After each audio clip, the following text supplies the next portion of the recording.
talking about why we should not repeal DACA.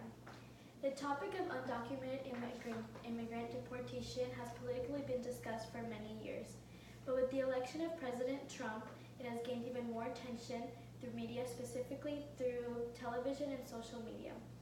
The Deferred Action for Childhood Arrivals program protects individuals who migrate to the U.S. before attending high school, after deportation, and providing them with the opportunity of attending a higher educational institution and a work permit.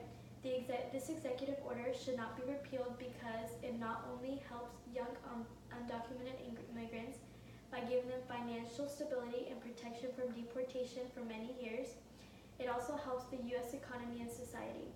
It would greatly benefit the country to consider alternate immigration solutions that would diminish the negative effects associated with this immigration reform. Repealing the Deferred Action for Childhood Arrivals program will only exacerbate its negative health effects on recipients. Overall well-being correlates with mental and physical health.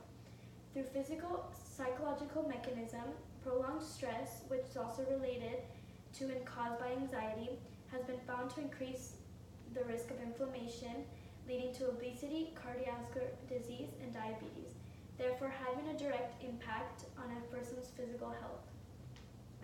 The allostatic load that prolonged or repeated stress put on an individual has been found to be associated with an increased mortality rate. Thus, it is important to further examine the Trump discourse. The media's contribution is stereotyping, and their contribution to health and economic related problems in order to raise awareness on such issues that are greatly ignored.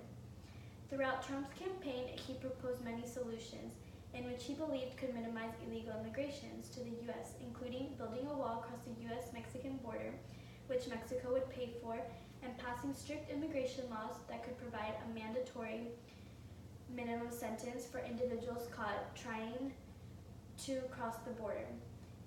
End birthright citizenship and limit legal immigration. Recently, Trump attempted to uphold one of his campaign promises by repealing the program DACA. The program protects individuals from deportation and very strict guidelines for qualification. Applications must be under the age of 31, migrated to the U.S. before turning 16, remained in the country since June of 2007, must be enrolled in high school or already have a diploma or GED, and lastly have no previous criminal record. Recipients of the program are given the opportunity to legally work, pursue a higher education, and have the ability to benefit from small things, like having a driver's license, non-international bank account. Currently, there are approximately 800,000 recipients of the DACA program who have been negatively affected by Trump's impulsive, anti-immigrant driven decision making an immigration reform. The ending of DACA would lead to its recipients being at risk of losing their jobs, being unable to finish their education, losing health insurance, and even the separation of families. Many undocumented youth and their families strongly depend on the income and benefits that a job in the U.S. has to offer, such as health insurance. The risk of losing a job would then increase a person's stress and anxiety levels, so they would no longer have financial security. Not only is the loss of financial security going to increase the recipient's stress levels, but also increase their chance of deportation. This would lead to the separation of families and for some individuals to have to assimilate to a new culture. Since one of the requirements for DACA recipients is for them to have arrived in the U.S. before the age of 16, many of them have grown up living and only knowing this country.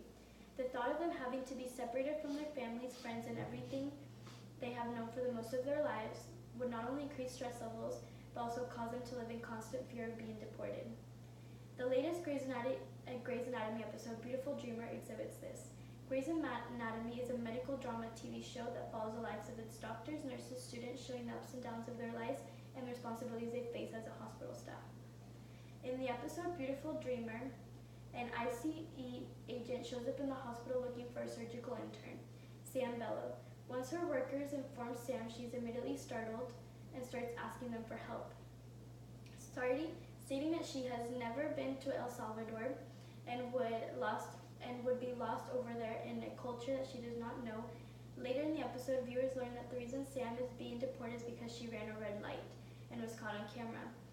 As a DACA recipient, any form of criminal activity, even a traffic violation, leads to deportation. One can then really see how the immigrants are so negatively affected by deportation. All of the hard work they put in their lives is thrown away in seconds.